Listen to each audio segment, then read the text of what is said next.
A denúncia do Procurador-Geral da República contra Jair Bolsonaro usa a colaboração de Mauro Cid como um importante mecanismo de confirmação da trama golpista. Mas, ao deixar de fora falas do ex-auxiliar, contrastam com a acusação.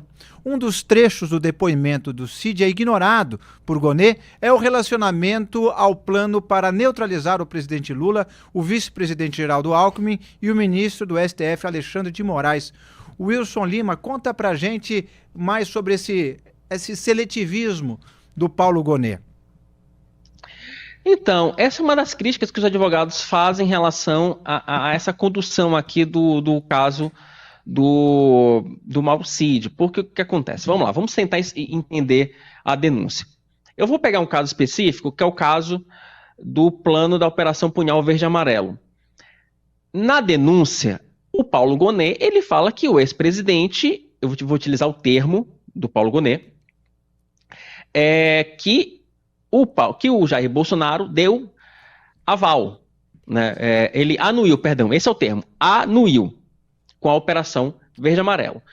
O Gonê, para chegar a essa conclusão, ele utiliza uma troca de mensagens de terceiros, tá? Do coronel Mauro Fernandes, que integrava a equipe lá do Palácio do Planalto, com aquela turma de aloprados ali do médio e baixo clero do Exército.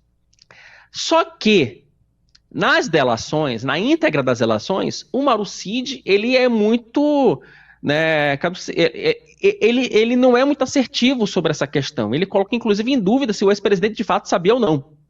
Tem o primeiro trecho aí que a gente já selecionou do Mauro Cid, em que ele fala justamente sobre o monitoramento do Alexandre de Moraes. Vamos colocar esse trecho, por gentileza, na tela. O último monitoramento, que a gente faz aquela brincadeira, né, a professora e tal, essa aí foi o presidente que pediu. Essa aí foi o próprio presidente que pediu. Inicialmente eu entendi, quer dizer, para mim já era... Não, tá. Não, a informação é que seria porque eu só ia se encontrar ou com o general Mourão ou alguém do governo dele. E o presidente estava meio nervoso com isso aí, né? Então ele queria saber, né? Essa foi a informação que eu recebi. E novamente eu usei o Coronel Cama, eu pedi o Coronel Cama para tentar colher essa informação. Eu não sei detalhar para o senhor outros nomes para baixo, né, outras pessoas que participaram dessa operação, né, tiveram outros militares envolvidos, nem o codinome, porque eu vou falar dele depois. Eu não participei do planejamento, eu não sabia qual era o objetivo, até pelo princípio da compartimentação, que isso é clássico na inteligência, nas forças especiais, é necessidade de saber, só sabe e só pergunta o que você precisa saber. Opa, então, o que acontece, gente? Acabou entrando no vídeo aqui. O que acontece?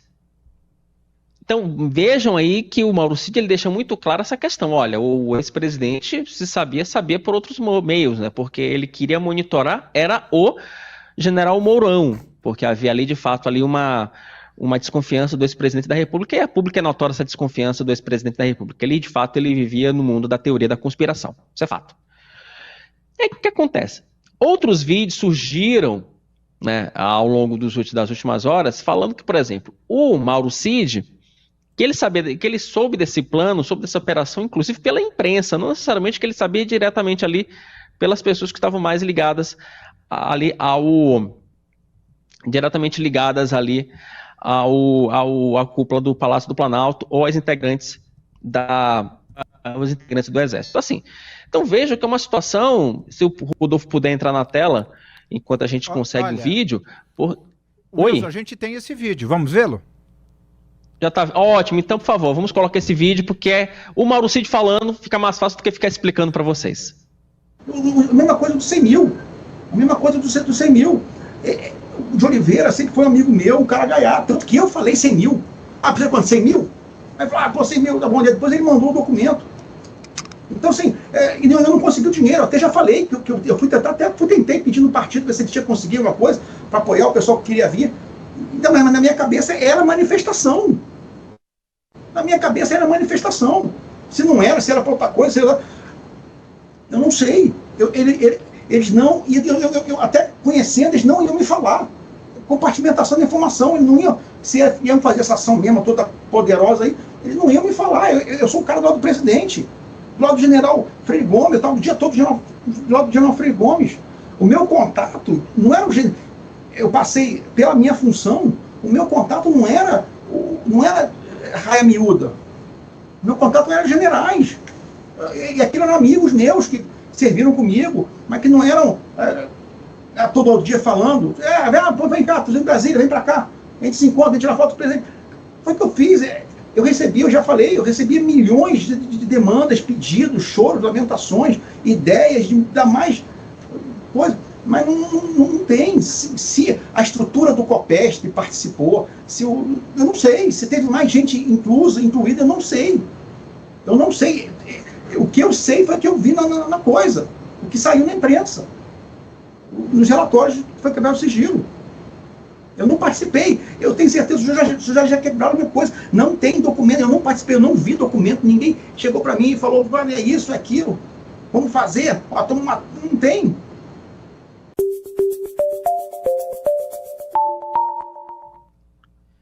Então vejam que esse tipo de situação, né, cria um cenário, gera um clima terrível, né, para quem de fato defende que a denúncia esteja ali 100%. O ex-procurador Deltan Dallagnol, da Lava Jato, ele inclusive publicou um vídeo criticando a peça do Paulo Gonet. Vamos ouvir o Deltan Dallagnol. Os 5 grandes problemas da denúncia da PGR contra Bolsonaro. Fica aqui comigo para você entender. Primeiro problema. A base da denúncia é a delação de Mauro Cid. A delação de Mauro Cid é repleta de irregularidades. Ela foi firmada com ele preso por mais de 4 meses sem denúncia. Isso coloca em dúvida a sua voluntariedade. Ela foi homologada para um juiz que não tem competência, porque Cid não tem foro privilegiado. Cid já disse antes que colocaram palavras na boca dele em áudios espontâneos. E agora surgiu o vídeo bombástico de Moraes ameaçando prender Cid, rescindir o acordo e investigar a família dele se Cid não falasse a verdade. O que sugere que a delação não foi voluntária e levanta dúvidas sobre o que ele disse. Segundo problema, a tentativa de golpe nunca foi executada. A própria denúncia reconhece que o golpe não aconteceu porque as Forças Armadas não aderiram. Os crimes de abolição violenta de Estado Democrático de Direito e de golpe de Estado, ainda que sejam crimes de atentados, eles exigem para a configuração desses atentados a prática do crime por meio de violência ou de grave ameaça, e isso não chegou a acontecer. Isso torna todas as etapas anteriores da trama golpista, como reuniões, planejamentos, campanhas de desinformação, tudo isso vira fatos preparatórios segundo a nossa lei. E fatos preparatórios para a nossa lei não são puníveis. Como se não bastasse tudo isso, há provas também de que houve uma desistência voluntária, que é uma regra da lei penal que impede a punição dos fatos quando as pessoas desistem de avançar no plano criminoso. E isso acontece independentemente da razão da desistência, seja pelo risco de punição, seja pelo fato de que terceiros não aderiram, seja qual for a razão. Terceiro problema, a PGR não conseguiu comprovar o vínculo da trama golpista com o 8 de janeiro. A denúncia é incapaz de demonstrar uma conexão concreta entre Bolsonaro e os atos do 8 de janeiro. Não há mensagens, áudios ou provas de que Bolsonaro orientou os manifestantes a invadirem e depredarem a Praça dos Três Poderes. O próprio diretor da PF, Andrei Rodrigues, admitiu recentemente que a PF não achou os mega financiadores dos atos, o que indica que não existia um planejamento central, mas que eles foram descentralizados e sem liderança, orgânicos. Além disso, Bolsonaro não estava no Brasil e não é crível que quem queria dar um golpe de Estado saia do país. Seria a primeira vez no mundo em que isso acontece, o golpe por Wi-Fi. A PGR precisava conectar a trama do golpe ao 8 de janeiro para dizer que houve sim a tal da violência e grave ameaça que a lei exige para existirem esses crimes de golpe, mas a PGR não conseguiu. E tem mais um ponto aqui. Os atos do 8 de janeiro não foram um golpe porque aquelas pessoas não estavam armadas, não tinham poderio militar, não tinham condições reais de dar golpe. Era um crime impossível segundo a nossa lei penal. Quarto problema, há uma contradição entre os diferentes planos de golpe. A denúncia fala em 3 planos de golpe diferentes. A minuta do golpe, o punhal verde e amarelo e a Copa 22. Um previa prender Alexandre de Moraes, outro prender e neutralizar Moraes, Lula e Alckmin, e outro não previa nada disso, apenas causar caos social para as Forças Armadas intervirem. Como que uma pessoa, Bolsonaro, que seria o líder, poderia ter 3 planos de golpe ao mesmo tempo, incompatíveis entre si, com objetivos e métodos diferentes que tornam eles incompatíveis? A denúncia não explica isso. Aliás, o ministro da Defesa do Lula, José Múcio, ele disse que pediu ajuda a Bolsonaro para receber o comando das Forças Armadas durante a transição e que isso aconteceu. Quem que quer dar um golpe que entrega as Forças Armadas para o seu principal adversário? Quinto e último problema, a denúncia criminaliza a liberdade de expressão. A denúncia criminaliza críticas e questionamentos ao sistema eleitoral, mas nada disso é crime. Nem mesmo é ilegal no nosso direito, no nosso país. Todas as instituições públicas, elas estão sujeitas a críticas, a questionamentos, e ninguém é obrigado a acreditar em uma coisa ou outra. A denúncia transforma questionamentos e pensamentos que podem ser sinceros e classifica eles como conspiração golpista, sem provar que eles eram insinceros. Uma pesquisa de dezembro de 2022 mostra que 36% dos brasileiros tinham a mesma opinião que Bolsonaro sobre as urnas. Além disso, Bolsonaro questionava esse sistema eleitoral desde 2018. Denúncia baseada sobremaneira na delação questionável de Mauro Cid, falta de atos executórios, ausência de prova do vínculo do grupo golpista com 8 de janeiro, contradições entre os diferentes planos de golpe e criminalização da liberdade de expressão.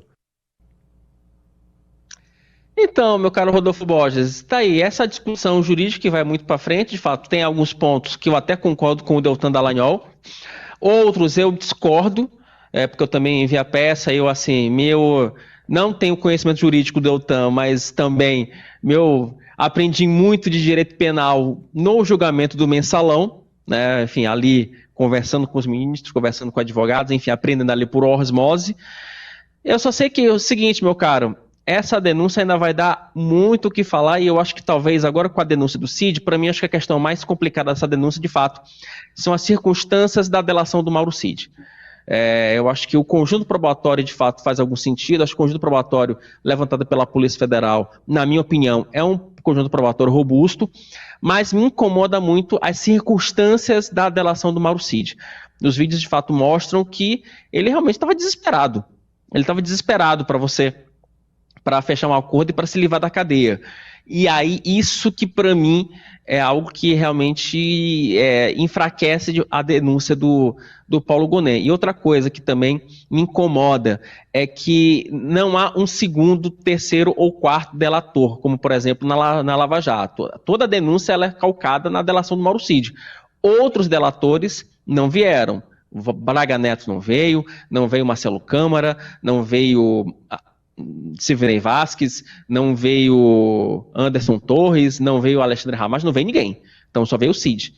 Então eu acho que nesse ponto você, de fato, apresentar uma denúncia com base em uma delação e algumas provas, me parece que enfraquece um pouco, ainda mais por um crime como tentativa violenta de abolição do Estado Democrático de Direito.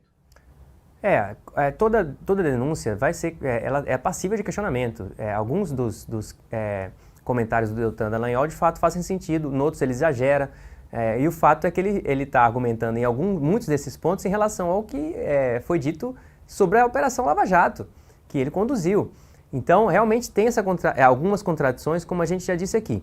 Agora, eu acho que tem duas camadas de análise para a gente fazer aí. Tem essa, de que é possível questionar, vai ter, numa denúncia, vai ter partes fracas, vai ter partes mais fortes. Eu acho, por exemplo, que de fato só tem a delação do Cid, mas algumas questões cruciais, como por exemplo, a busca dos aliados do Bolsonaro para pressionar o alto comando das Forças Armadas foi confirmada pelos comandantes. Então tem uma confirmação num pedaço que de fato é muito relevante. Isso é uma coisa. E aí a gente pode ficar discutindo o dia inteiro sobre os limites e o que é forte. O problema quem vai julgar isso é quem está conduzindo o processo. Então vamos imaginar que se o Sérgio Moro fosse ministro do STF e tivesse conduzido a Lava Jato a partir do STF, nada tinha sido anulado. É provavelmente o que vai acontecer agora. Em relação ao caso do Bolsonaro, quem está conduzindo é o STF. Então por que o STF, de uma hora para outra, vai falar, não, realmente, acho que o Alexandre de Moraes pegou muito pesado aí nesses questionamentos, vamos anular. Não, isso não vai acontecer. Agora, o que vai acontecer, isso a gente pode dizer claramente. Quanto mais buraquinhos forem apontados nesse processo, e ele é todo esburacado, e eu digo isso destacando que foram coletadas provas, ou indícios, de que houve a trama. Eu não nego que a trama houve. A trama está aí posta. Uhum. E só não foi para frente, como a gente já falou várias vezes, porque os comandantes não aceitaram. E nem acho que se eles aceitassem, o golpe conseguiria lograr êxito, se fosse aplicado, porque não tinha condição, isso não existe mais. Não tem condição para isso. Agora, que a decisão do STF vai vir machucada por todos esses buracos que o próprio STF abriu enquanto estava conduzindo o processo, isso está claro, isso está posto. E isso é ruim para o processo, para o STF e para o Brasil.